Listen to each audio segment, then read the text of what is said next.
There you go. First time I've ever played bass, first time I've ever set up a bass guitar. A little bit of background for you. I sold a guitar a while back, and when I was chatting to the guy who bought it from me, he said he had 4 other guitars that had actions like cheese graters, because he was so impressed with the guitar that I'd sold him. So I said, well, I do set guitars up. So he was most interested. We negotiated how we would do it. Brought them over to me, set them up. Very happy when he took them, and yeah, very nice guy, very clever guy. And he said, Mark, do you do basses? I said, never done one, never played one, but I'll give it a go. So he brought this round a couple of days ago. There you go, a Squier Bronco apparently. He's a clever guy himself as well, because apparently these are black scratch plates. He made his own because he wanted white, and he's done some electrics inside there with a switch. I don't know if you can see it, the switch there.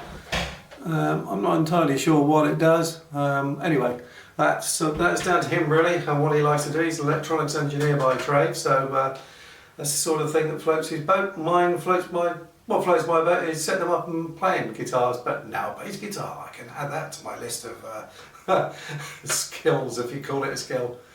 So what I had to do, I had to learn the tolerances. The way I set guitars up is pretty much standard in terms of how I set them up, by learning through different people. Victor at Fret Friend and Sam Deeks pre-loved guitars, and everybody knows Phil McKnight's. Now you get really good guys. There's loads of other people out there who do setups and guitars, but I found a few guys who did the basses, so I worked out how I'd approach it. And the approach I took was to do usual sort of thing: tune it up, check the relief, the action, intonation, and then noodle. Yes, here we go then. So yeah, so what did I have to do do that? Yeah, so to actually check relief, I needed a capo. Fortunately, I've got one. Feeler gauges. Fortunately, I've got one. And holding down with the capo on the 1st fret, and holding down the string at the 12th fret with some feeler gauges. I think it was 0.006 around the 6th or 7th fret. Make sure that there was a little bit of, if you like, just catching a bit. If you couldn't get the feeler gauge underneath it, it meant your neck was too straight. If there was no catching, it meant there was too much relief. As it worked out, this apparently had the correct amount of relief. Well, with being a brand new bass, you'd hope it would be quite stable and quite good anyway.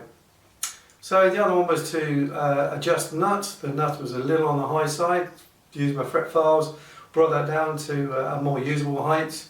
And then to get the actual 12th fret action, you've got the saddles here, which is your standard way of doing it. Yeah, I adjusted those, but what I found was I was running out of thread actually to bring certainly the G and the E down to a level where it was comfortable to play. So I had to put a shim into the neck. Now that was quite interesting, because he'd already taken the neck off when he was doing the work on the bass to do the scratch plate, and he said there was a shim in there. So all I did, I just added another shim, and enabled me then, with that shim in there, to get the action down to a more comfortable height.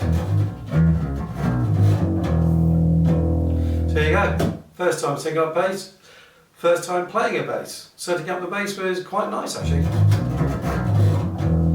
Brand new bass though, so, and short scale as well, so probably a lot easier than say an old bass that's need a lot of work. No fretwork was required.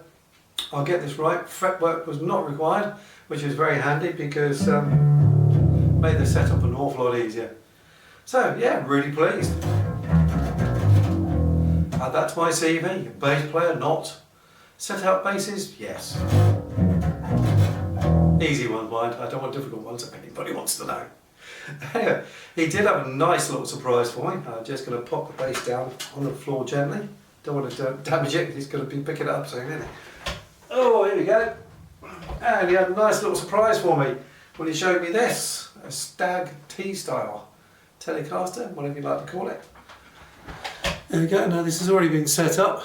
I'm comfortable with setting guitars up. It's something which I do find very nice, very relaxing, therapeutic, to get a guitar which doesn't play brilliantly to being a very nice, easy instrument to play. So this is fully set up. I'm going to do a comparison with my, hold on a second, JT300. And compare the two. They're probably around about this sort of money, roughly around about the same. I can't find too much detail on this. It's a heavy beast, so I suspect it's got some really good wood made for the body. It's a nice rosewood neck, and yeah, they seem quite comparable in a lot of respects, but very different in others. So that's going to be my next video. In between time, take very good care of yourself, and hope to see you again soon. Bye now. Yes, oh, yeah, come on, come on, come on, I love you, come on. Look at they're arguing already. Oh yeah, I'm the bigger, no you know the brighter, I'm the better guitar. He's mad, isn't he?